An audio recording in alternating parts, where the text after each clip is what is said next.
Colorado gets a new blue chip commitment for the 2025 class. Is Juju Lewis next? Big 12 Media brings a ton of information from interviews with the players and Coach Prime and the coaching staff. Update for Colorado this week, plus more coming at you next. Give me my theme music!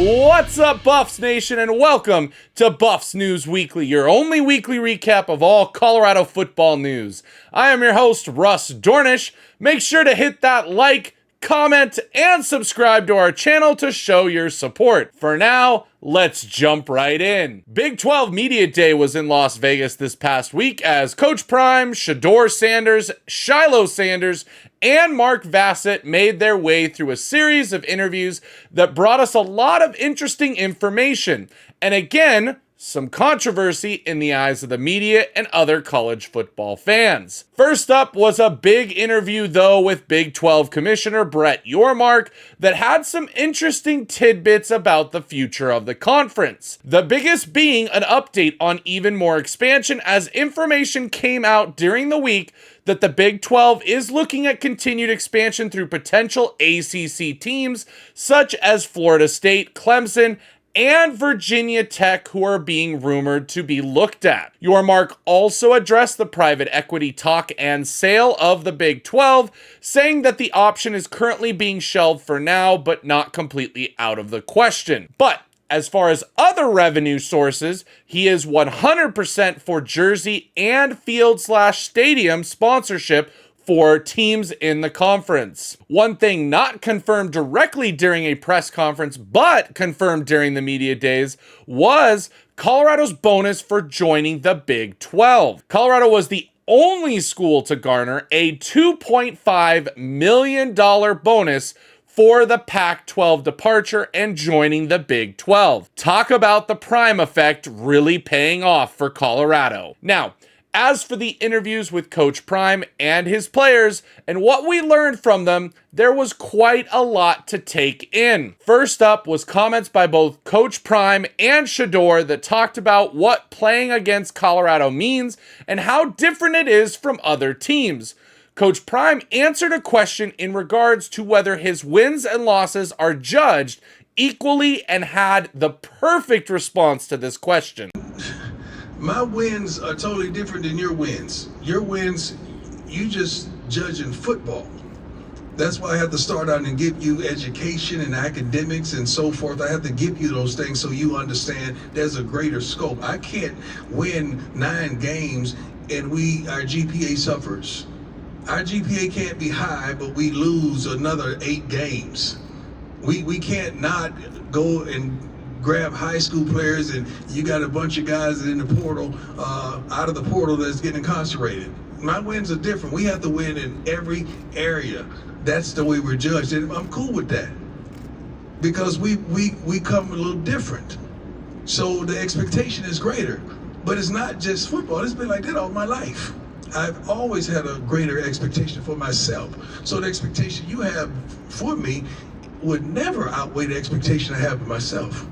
Thank you. That's a wonderful question. Following that up, Shedeur was asked something similar, and he stated that, and I quote, "Colorado is everybody's Super Bowl," end quote. Now, of course, both comments have already gone viral with people not seeming to understand what they meant by their statements. The everybody's Super Bowl comment doesn't just mean that Colorado is better than everybody, but that with the attention that the team brings, teams want to beat them even more so than any other team. Just look at ticket prices for Colorado games this upcoming season, and you'll see that every team that is playing Colorado is seeing premium prices for tickets compared to other games on their schedule. Whether people like it or not, Colorado is a circled matchup on everyone's calendar.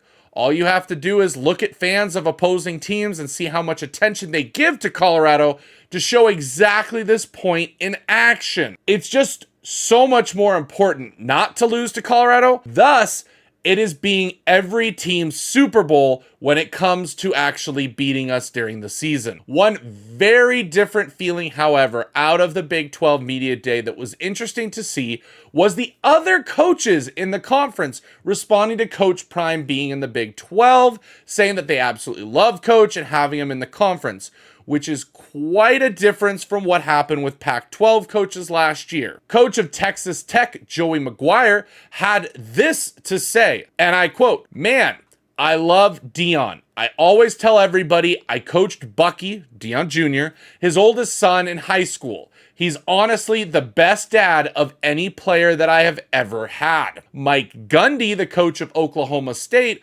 also had praise for the Big 12 securing Colorado and Coach Prime. Mike Gundy, coach of Oklahoma State, also had praise for the Big 12 securing Colorado and Coach Prime. And I quote, "I think we're lucky in our league that he's with us because he brings more people and notoriety and viewers to the Big 12 conference. And that's what makes it go," Gundy said. "We need viewership. We want people to watch our teams play.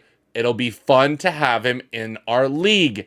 End quote. Coach Prime also said he believes he easily has 4 first-round NFL draft caliber players, singling out newcomer BJ Green as a big candidate to possibly go in the first round. Overall, we were able to learn a lot about the team over the day, but it was very interesting to see the interest in the CU attended event, and much more focus was on Coach Prime and the players, and there were a number of interviews they did compared to other teams and players. It's obvious that the media attention is still squarely focused on Colorado, reiterating that comment about what it means to play Colorado in the process. In a massive recruiting update for Colorado, after being crystal balled to Colorado last week, Quinnell X. Farrakhan Jr., the 4-star blue chip wide receiver out of Texas, has officially committed to Colorado. Farrakhan continues the trend of a growing 2025 class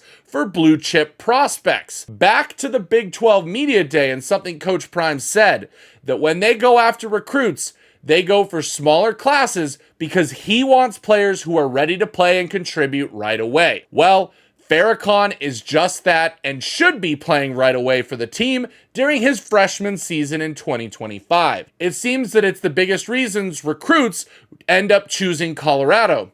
Between the family atmosphere, the focus on the field and off the field growth, and the ability to play right away, many are picking Colorado for just that. With Farrakhan committing, Colorado is only missing commitments from Evan Haynes and Julian Lewis from their big recruiting weekend, snagging recruits Chauncey Gooden, Jay Gardenhire, and now Farrakhan in the weeks that followed that event. Now, as far as the big fish, Julian Lewis goes, signs continue to point towards Colorado having a big chance to snag the top quarterback prospect for 2025 and the heir to the quarterback throne. One big thing we saw this week was the updated rankings to recruits for On3, which saw Julian Lewis somehow drop to a 4-star and lose 30 spots on the recruiting board. Of course, this brought a ton of attention, and how recently any player seemingly tied to Colorado